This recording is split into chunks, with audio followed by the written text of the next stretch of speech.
என்னை படைத்தது உணவு என்னை வளர்த்தது. மூலிகை மகேந்திரன், அப்படி இல்லைனா பசி உணவு மகேந்திரன் என்று அழைப்பார்கள். பதிவு நாள் 9 ஜூலை 2026.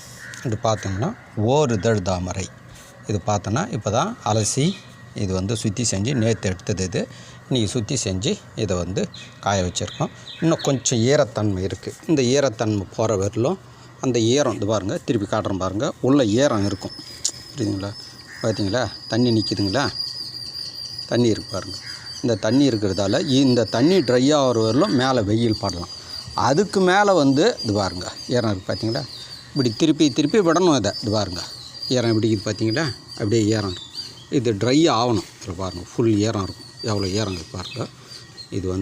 இது பார்த்திங்கன்னா மழை நீரில் விளைந்த காட்டு நாட்டு ஓரிதழ் தாமரை. இப்போ இது ஃபுல்லாக இது மாதிரி திருப்பி விட்டுக்கினே இருக்கணும். இப்போ மேலே துணி போடக்கூடாது. இது பார்த்திங்கன்னா இப்போது இது 4 நாளாக எடுத்தது. புரியுதுங்களா? இது பாருங்கள், அப்படியே காட்டுறோம் பாருங்கள். எப்படி மேலே ஒரு துணி போட்டு காய வச்சுக்கிறோம் பாருங்கள்.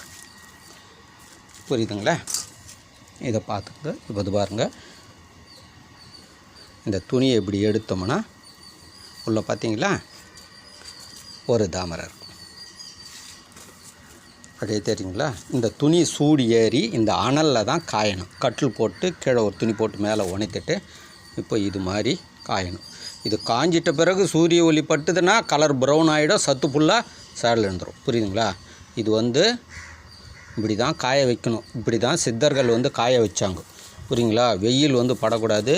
நல்லா இது மாதிரி துணி இழுத்து விடணும். ஒரே கையில் வீடியோ எடுத்துக்கின்னு பண்ண முடியல, 2 கையில் நான் வச்சு போடுவேன். இது தெரிஞ்சுக்கணும். புரியுதுங்களா? சூரிய ஒளி படக்கூடாது. அவ்வளோதான் மூட்டுனா பாருங்கள், துணி சூடு ஏறி இது காயம். இது பார்த்திங்கன்னா நாட்டு அத்தி. இன்றைக்கி எட்டுன்னு வந்தது. இது நாட்டு அத்தி.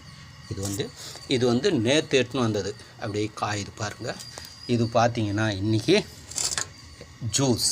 எங்களுக்கு ஜூஸ் மக்களுக்கு கொடுக்க முடியாது. ஏன்னா இது கொரியரில் அனுப்பிச்சுன்னா நாளைக்கு பூசணம் ஊற்றுரும், வெயில் இருக்கணும். இதுக்கு துணி போட்டே உணர்த்தக்கூடாது. இதை புரிஞ்சுக்கங்க. ஒரு மூலிகையும் ஒன்று அதுக்கு ஏற்றவாறு நம்ம பதப்படுத்தணும். புரியுங்க? இது பால், அத்தி, நாட்டு சக்கரை போட்டு சாப்பிடுவோம். ஜூஸ் அடிச்சு சூப்பராக இருக்கும். இது பாரம்பரிய நாட்டு அத்தி. இது வேணும்னா தொடர்பு கொள்ளுங்க. 8939238922. அனைவருக்கும் பசி வணக்கம்.